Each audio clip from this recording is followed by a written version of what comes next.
guys, in today's video we are going to discuss about how to create object. Okay, what is object? Object is a table in database. Okay, in terms of database it's table here or entity.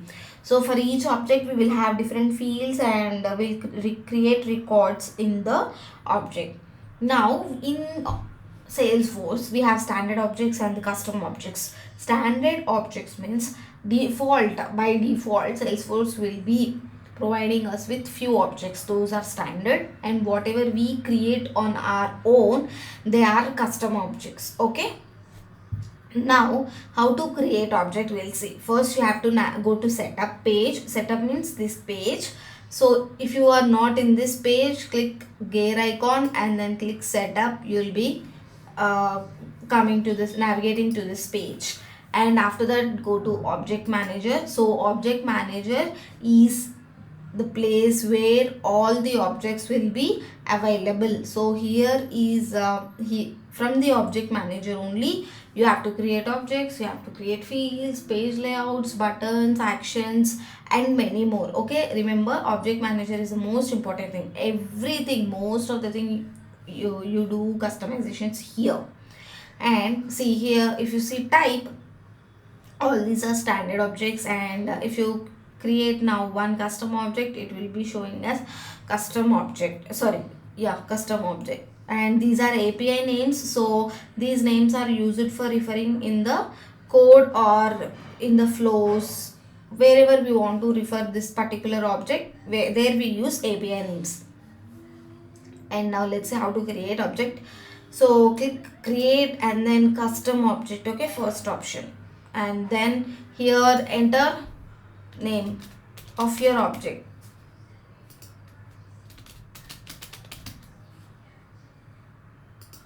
So here as soon as you enter the label, automatically object name will be populated. Object name here is API name, and plural label, just make it as plural. And once you create this object, you can't change the API name or object name, you can just change the label if you want. And description you can give it as this is object for students data. Okay, and now let's all keep it as default. And record name should be student name, example, like what is the name of the record, like that.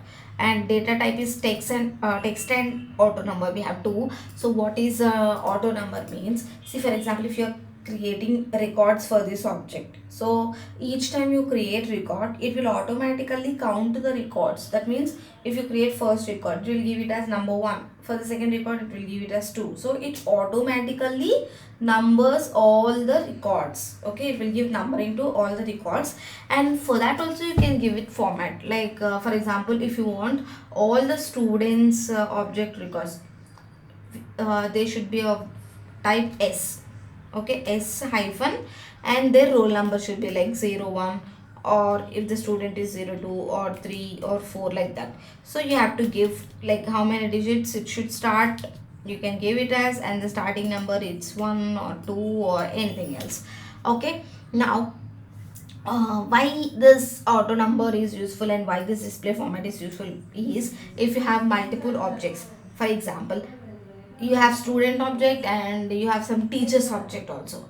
So when you open the database, or when you open the table, so what happens, all the student records, teacher records will be at one place. Now how you will differentiate which one is teacher, which one is student? Means see, if the record is having format as S, then S, student.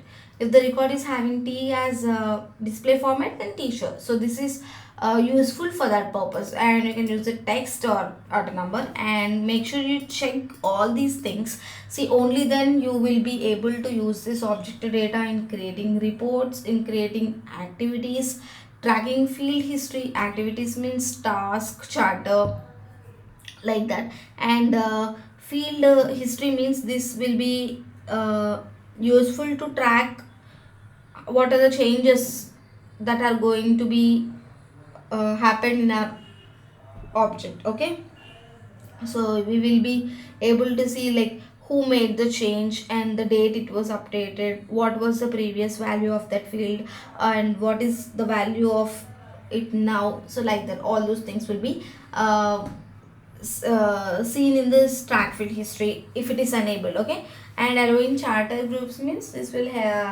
help making sure that this object can be used in the charter groups.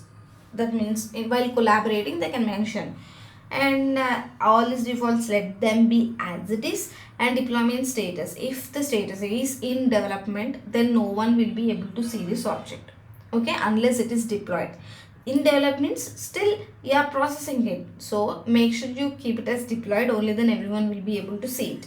And then allow search, if you check this, then the users can find this object records using the search option. Now, okay, done.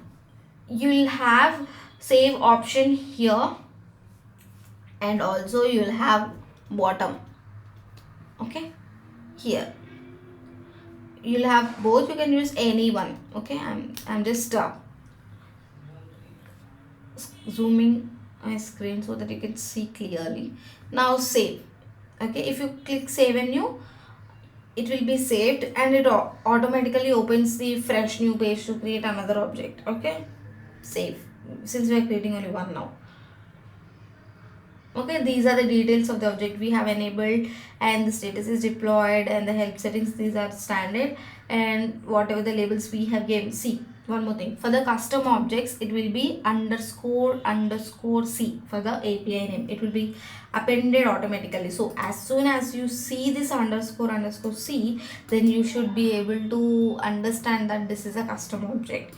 And these are different tabs we will be learning in detail.